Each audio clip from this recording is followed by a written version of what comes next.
In this video, we journey back to the nostalgic 1970s to explore 20 remarkable and sometimes quirky lunch classics that once ruled the family table yet have nearly vanished from today's menus.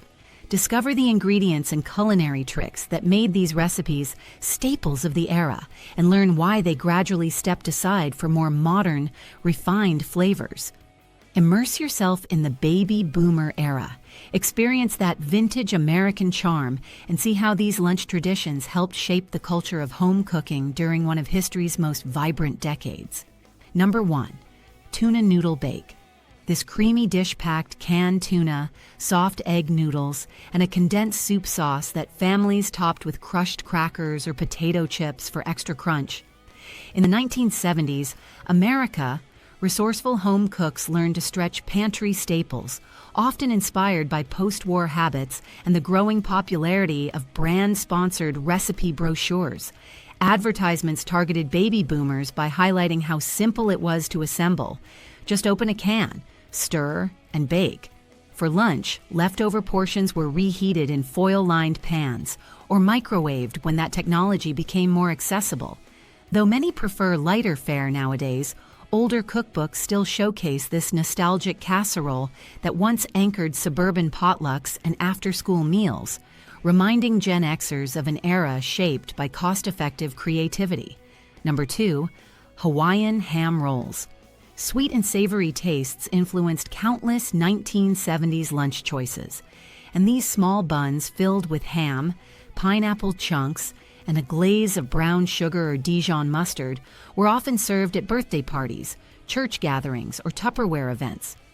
Baby boomers recall the bright color contrast of pink ham and golden pineapple, evoking a mid-century fascination with exotic tropical flavors that trickled down from the Polynesian craze of the 1950s and 1960s.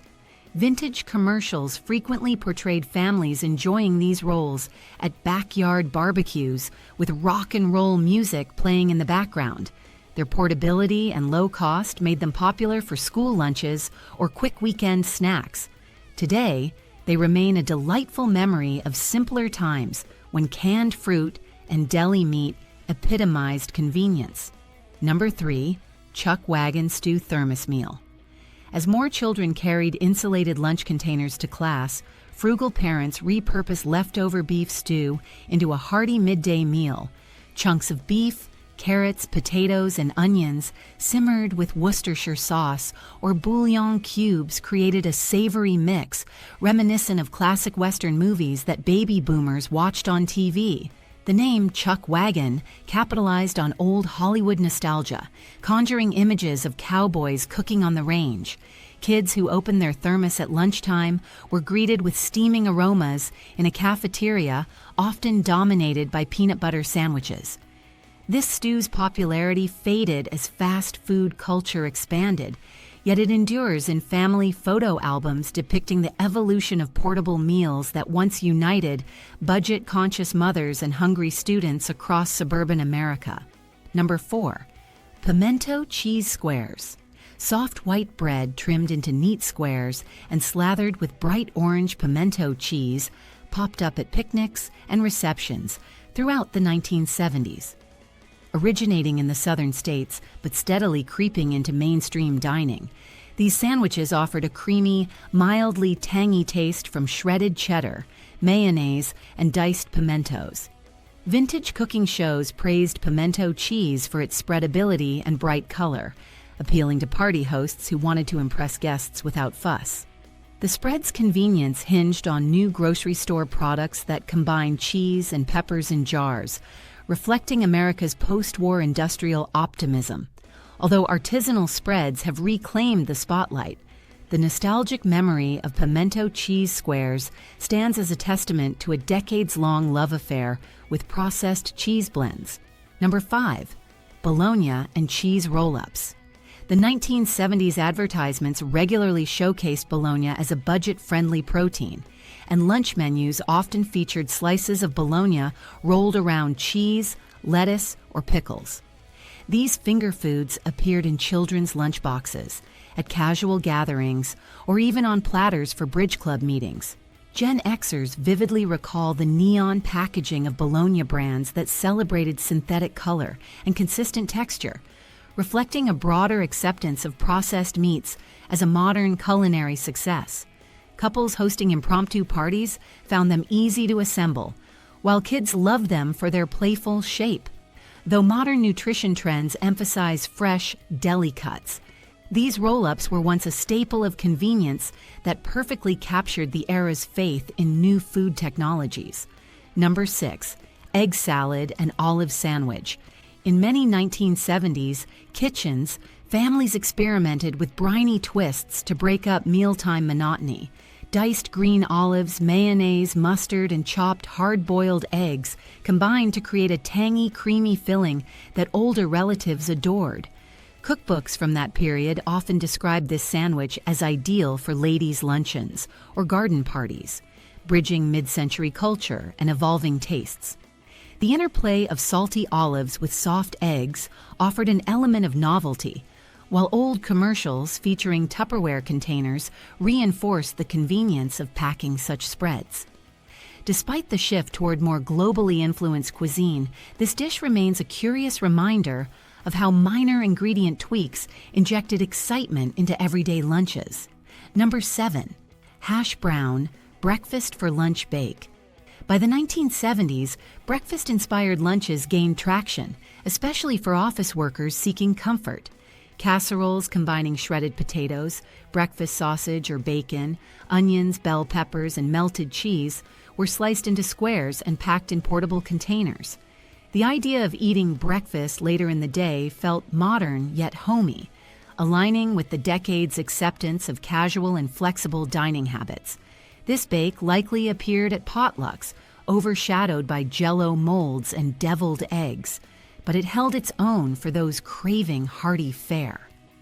Advertisements for shredded potato brands marketed easy solutions for busy people, shining in a time when baby boomers demanded quicker meals. Its legacy survives in occasional brunch gatherings, highlighting how the boundaries between mealtimes softened during that era. Number 8. Liverwurst and pickle spread. Although not universally beloved, liverwurst made frequent appearances in 1970s kitchens due to its affordability and rumored nutritional benefits.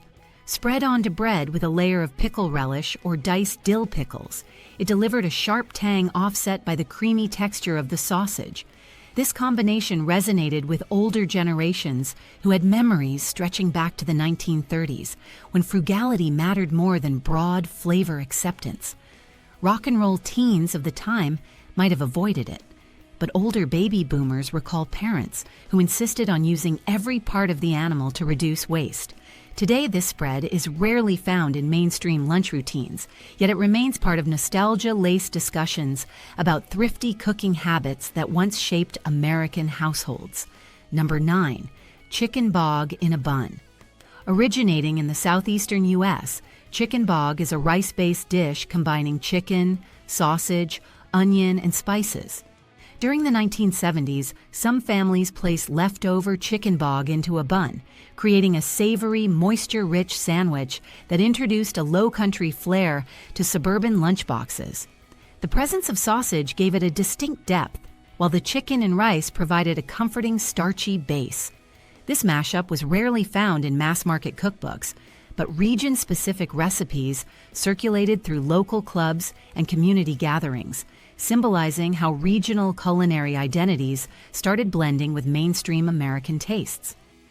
People who grew up along the East Coast might remember relatives proudly serving these sandwiches during school lunch or at weekend get-togethers, forging a unique cultural memory that set it apart from typical Midwestern casseroles.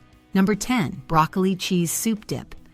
When families had leftover broccoli cheese soup, often made from condensed cheddar soup, broccoli florets, and milk, it sometimes found a second life as a dip for bread or crackers at lunchtime. Post-war advertisements heavily marketed condensed soups as multi-purpose bases for fast meals, leading many baby boomers to associate them with childhood comfort, turning soup into a dip-suited casual 1970s gatherings, bridging a gap between quick convenience and the growing desire for vegetables.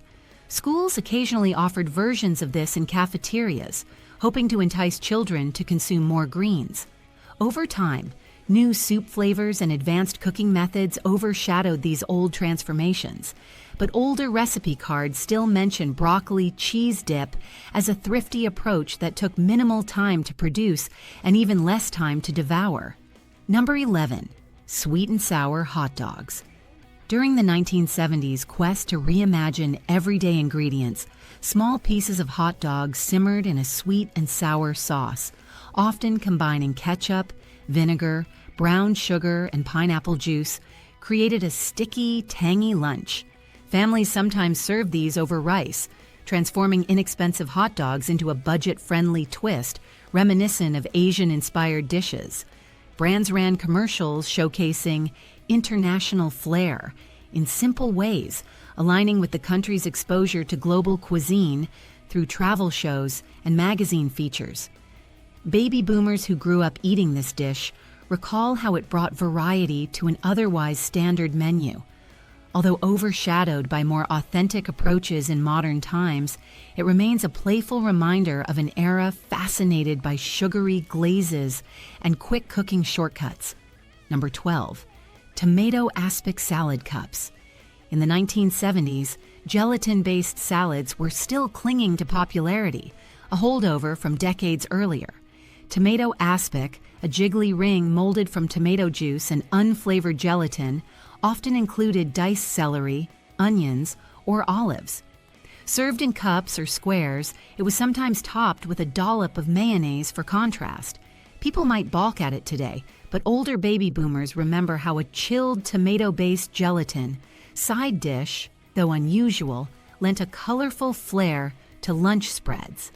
This approach showcased the era's curiosity toward playful presentation, which extended to hollowed-out bell peppers, deviled eggs, and rainbow-layered Jell-O molds. Over time, changing tastes and the search for fresh flavors minimized gelatin-based entrees, but the memory persists as a nostalgic snapshot of creative, if somewhat peculiar, dining habits. Number 13. Cheesy corned beef sandwich melt.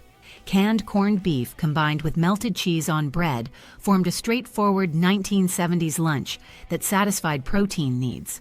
Frying the corned beef in a skillet with onions, then layering it between bread and topping it with Swiss cheese or cheddar, allowed the sandwich to crisp up and fuse flavors. Ad campaigns during the era lauded canned meats for their shelf stability, offering families a sense of security amid uncertain economic times. The sandwich's salty, hearty profile resonated with older generations who recalled even tighter rationing in the 1940s. Meanwhile, Gen X kids might have grimaced at the pungent smell, but remembered how it showed up at family reunions or camping trips. As fresh deli cuts gained prominence, corned beef melts declined in popularity, but remain a fixture in retro recipe collections. Number 14. Taco salad bowls.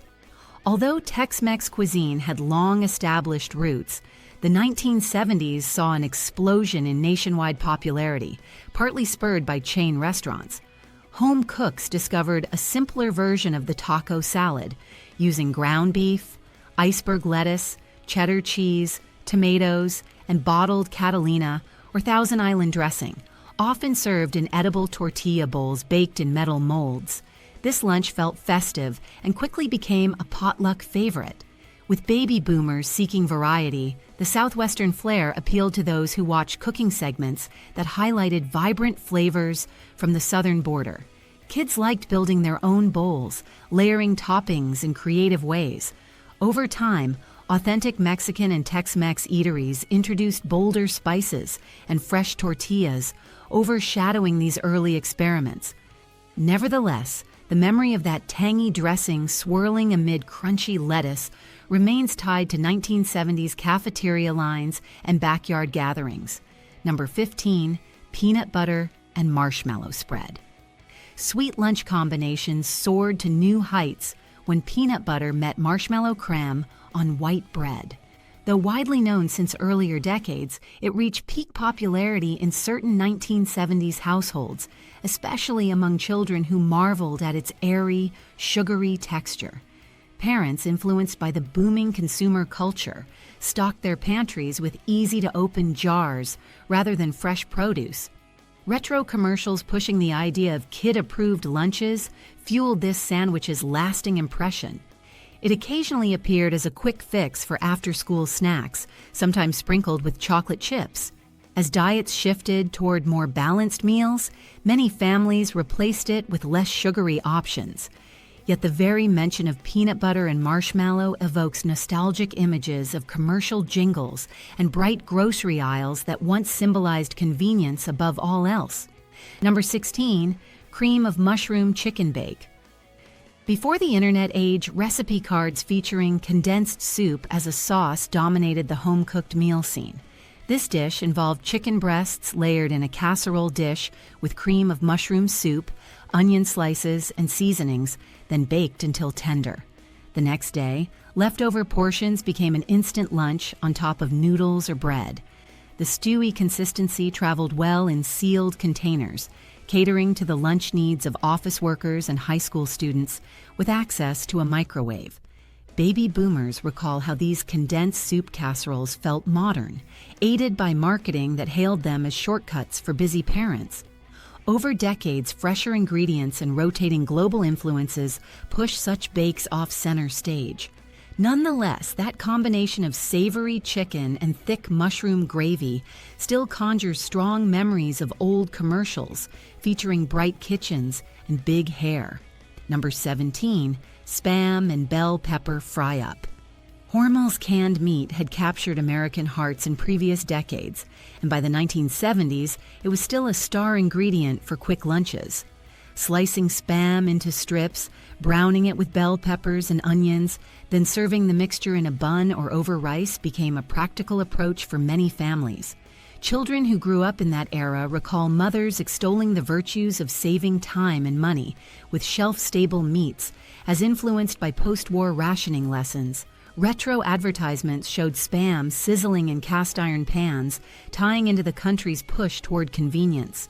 While fresh options eventually supplanted it, the memory of this sizzling combination, often spiked with soy sauce or a bit of pineapple juice, retains a special place in discussions about thrifty 20th century cooking.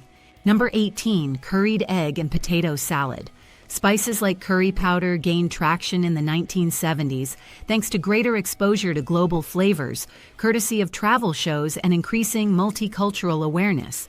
Egg and potato salad, a staple for picnics, found a fresh twist with the addition of mild curry, mayonnaise, diced celery, and chopped scallions.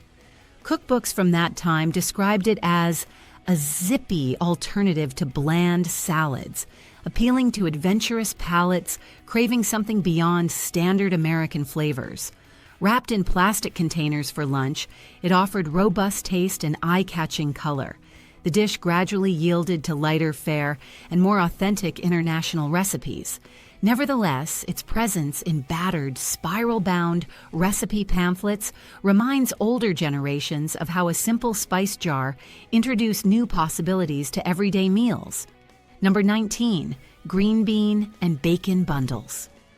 Although green beans were typically a dinner side, some families adapted them for lunchtime by wrapping a few beans in a slice of bacon, topping them with a butter-brown sugar glaze, and reheating them in a small container. This sweet-savory pairing fit an era fascinated by candied coatings, from sweet and sour meatballs to honey-baked hams. Baby boomers recall seeing these bacon bundles at family reunions or on holiday tables, bridging the gap between everyday vegetables and occasional treats. Packed in lunchboxes, they added variety to midday meals that might otherwise rely on cold cuts. Over time, fresh produce markets encouraged people to serve vegetables without sugary sauces, making these bundles less common. Still, they live on in retro cookbooks and nostalgic stories about 1970s gatherings. Number 20, Cheeseburger casserole cups. This final throwback involved baking ground beef, onions, ketchup, mustard, and shredded cheese inside biscuit dough pressed into muffin tins. The resulting bite-sized cups resembled mini cheeseburgers without the fuss of assembling separate buns. As families sought to feed multiple kids quickly, these cups emerged as a resourceful alternative to standard burgers, especially in smaller kitchens. Commercial jingles often promoted ready-to-use biscuit dough, marketing it as a foolproof way to replicate restaurant dishes at home. Some cooks added chopped pickles or barbecue sauce for flair. Despite the arrival of gourmet burger joints and modern cooking appliances, cheeseburger cups remain an amusing reminder of how 1970s households balanced novelty and practicality. They embody a moment when baby boomers, Gen Xers, and even older siblings from the 1960s crowd all converged around an innovative take on classic Americana.